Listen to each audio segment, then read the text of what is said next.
आसमां के नीचे, जमीन के ऊपर और मनुष्यों के बीच में सिर्फ एक ही प्रभु और एक ही उद्धारकर्ता, एक ही सृष्टिकर्ता और एक ही हमारा सतगुरु है, जिसका नाम है यीशु मसीह। और इस यीशु मसीह कोई अलग प्रभु नहीं है, ये कोई देशी और विदेशी प्रभु नहीं है, ये सार्वभौमिक सत्य है। तो उसने सारे संसार के लिए अपनी बाहों को फैलाया और सारे संसार के लिए अपना प्राण सूली पर बलिदान करके हर एक जन को उनके पापों से मुक्ति किया है।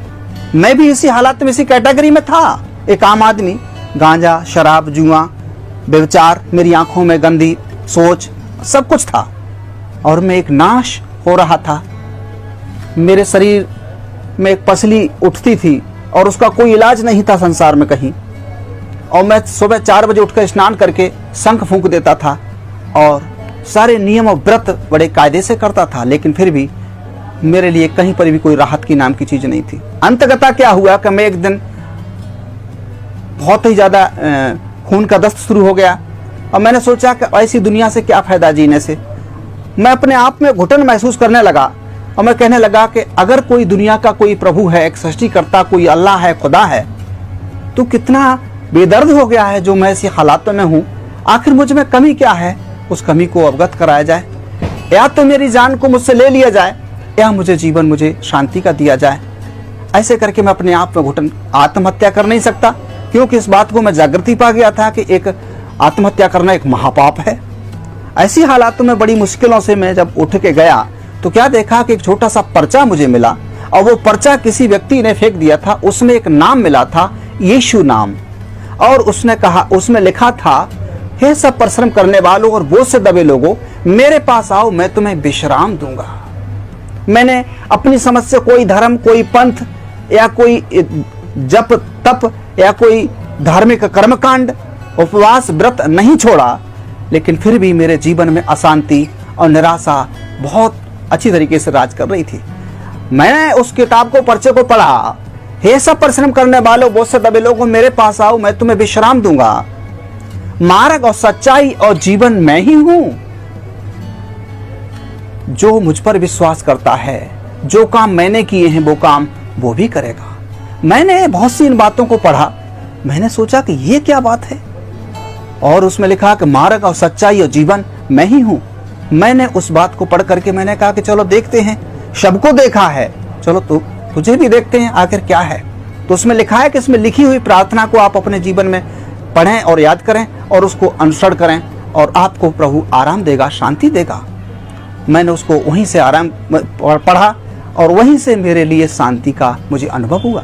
लिखे हुए पते पर मैंने और कुछ मंगाया, फिर वो कहीं पर कहाँ होता था इसका सत्संग, मैंने उसके बारे में जानने के लिए काफ़ी कुछ प्रयास किया, कहीं मिला, बहरहाल मुझे शांति नहीं मिली। अंत में मैं बढ़ता चला गया तो प्रभु की आत्मा ने मुझे खुद ही प्रोग्रेस किया और बताया कि इस तरह से आपको आगे बढ़ना है। तो फिर मैंने इस तरह से प्रभु को 3 दिन का फास्टिंग उपवास व्रत रखा और रखने के बाद प्रभु ने मुझे अपने सामर्थ्य से, अपनी आत्मा से वो अलौकिक शक्ति और सामर्थ्य से भर दिया जो कि मैं कभी भी स्वप्न में भी नहीं सोचा था। तो ये चीजें देखी, वो रोग बीमारी मेरी चली गई, मेरे भव व्याधा चले गए केवल यीशु नाम से। और उसका वचन ये बताता है कि मैं अपनी शांति तुम्हें देता हूं। संसार में कोई भी व्यक्ति अपनी शांति दूसरे को नहीं दे सकता। कोई भी महापुरुष, कोई भी ऋषि मुनि, कोई भी धर्म पंथ का कोई भी सृजन करने वाला अपनी शांति दूसरे को नहीं दे सकता। केवल उस परमात्मा ईसा मसीह ने इस शब्द को बोला, मैं अपनी शांति तुम्हें देता हूं, और उसने मुझे अपनी शांति दी। मैं अपनी उसकी शांति से आज परिपूर्ण हूं। आज संसार में लोगों को जन जागृति के लिए मैं ये बताना चाहता हूं कि वो कैसे लोगों को ढूंढ रहा है। वो धर्म पंथ के लोगों को नहीं, वो काबिल लोगों को नहीं, वो ज्यादा बैरिस्टर वकील को या कोई वैज्ञानिक को नहीं। परमात्मा के पवित्र शास्त्र में ऐसे लिखा हुआ है, वो आत्मा और सच्चाई से भजन करने वालों को वो ढूंढता है। जो आत्मा और सच्चाई से जो भजन करना चाहते हैं उस परम पिता का, उस सृष्टिकर्ता का, ऐसे लोगों को वो परमेश्वर पिता और उसका पुत्र यीशु मसीह वो खोज रहा है।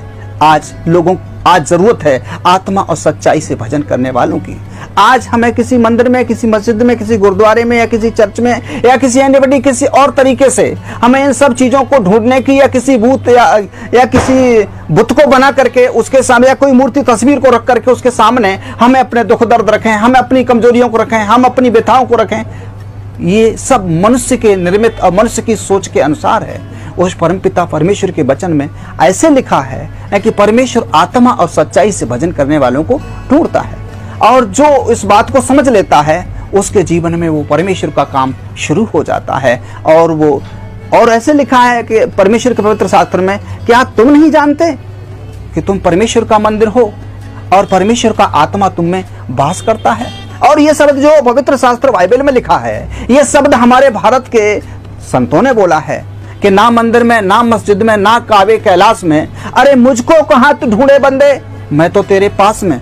वो हमेशा हम में है, मुझ में है, लेकिन कभी भी हम लोग उसको ढूंढने का प्रयास नहीं करते, और करते भी हैं तो एक दूसरे के गुरु या महंत के द्वारा, एक नए नए योगा के माध्यम से, नए नई क्रियाओं के माध्यम से उसको हम अपनी ताकत से, अपनी बुद्धि से खोजने का प्रयास करते हैं। ये बिल्कुल नामुमकिन है, बिल्कुल असंवैधानिक है, ये ईश्वरीय विधान के अनुसार नहीं है। परमात्मा तो जगत के मूर्खों को बुला रहा है, जो न किसी काम के लायक है, दुनिया में लोगों ने उसको अलग कर दिया है, सारे संसार के लिए बुला रहा है। और वो कह रहा है, हे सब परिश्रम करने वाले बहुत से दबे लोगों, मेरे पास आओ, मैं तुम्हें विश्राम दूंगा। आज लोग नाश हो रहे हैं, आज लोग फांसी खा के मर रहे हैं, आज भूत व्याधा से जकड़े हुए लोग हैं, आज कैंसर से मर रहे हैं, हजारों बीमारियों से जकड़े हुए हैं, लेकिन परमेश्वर पिता की बाहें आज संसार के लिए हुई हैं। वो बुला रहा है, वो कह रहा है कि मैं इसलिए आया हूं ताकि लोग नाश ना हो और जीवन पाएं, और बहुतायत से जीवन पाएं। लोगों, मैंने ये जीवन पाया है। मैं एक छोटा सा सत्संग